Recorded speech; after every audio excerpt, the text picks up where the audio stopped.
March 15, 2019. Here I am in the police headquarters and I'm here with our new chief. Can you please tell me your name and rank and when you became the police chief? Sure. I'm Kimberly Peterson. I've been the police chief for about 7 months, and I have been here in Fremont with the Fremont Police Department for more than 22 years.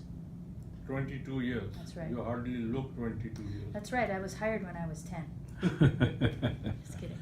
I'm here today after the tragedy of what happened in New Zealand, and the police department, especially the police chief, have been very, very helpful. I want to thank you for all that Absolutely. you do. Really appreciate it. Absolutely. And is there any advice you would like to give on the situation? Sure. Well, first of all, the Fremont Police Department is so sad about the events that just happened yesterday in New Zealand. It makes us sick to know that people would go in and kill innocent people in the middle of their worship. I can't think of anything more awful than finding vulnerable people because of some twisted, hateful motivation. So we are devastated by those attacks. We have, a really large Muslim population in our city. We are an incredibly diverse city. So not only do we have Muslims, but we have a range of religious beliefs in this town, and we believe strongly that everybody deserves to follow their religion in peace and in safety. And we dedicate ourselves, the men and women who are on the streets are dedicating themselves to keep you safe. But as far as advice for a time like this, I think that number one is that these are times that we come together and don't let these things divide us. We don't want to be divided by fear and hate. The most important thing is that we remain together and think of our diversity, especially in a city like Fremont, as part of our strength. As far as safety and security from the police force, we're doing extra patrols not only around the mosques, but around the temples. We do them around the schools in situations like this to help people feel safe. But the main thing is, on a personal safety aspect, is that it's always good to be alert. If you have concerns about someone's acting up, or you think someone might be planning something, you need to say something. Similar to New York's phrase, see something, say something. If you have concerns about the way somebody's talking online or to you, then you need to say something. You need to bring it to other people's attention, to the authorities' attention, so that we can intervene before anything tragic like this happens.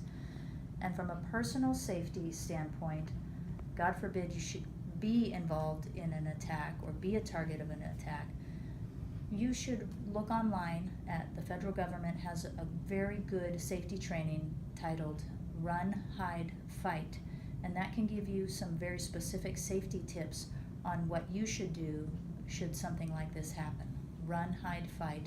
Look it up on the website or on YouTube, and that will give you some very good safety tips for how to act. Number one, get away from the violence, get away from any sort of gunfire or any sort of violence. That's number one. Take care of yourself. You don't stop if somebody won't go with you. You get up, you run for the exits. Number two, if you can't get out and get away from the violence, then hide.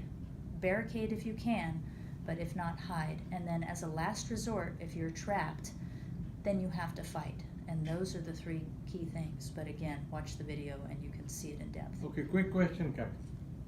Chief.